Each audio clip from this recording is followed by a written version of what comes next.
Баршаға сәлем достар, сіздермен спорт жаңалықтары. Бұл да қаштыма Әлемханұлы келесі сөз жүргізіп жатқан нокаутшының жекпе-жегі белгіленді.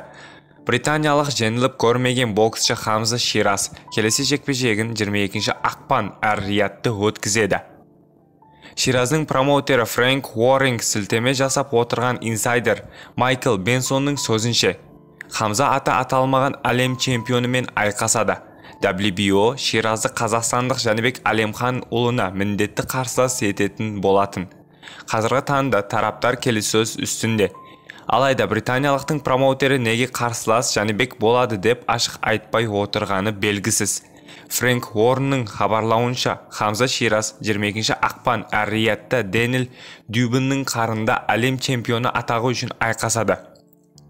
Бірақ бұл жекпе-жек Жәнібек Әлемханұлы немесе басқа чемпионға қарсы ма?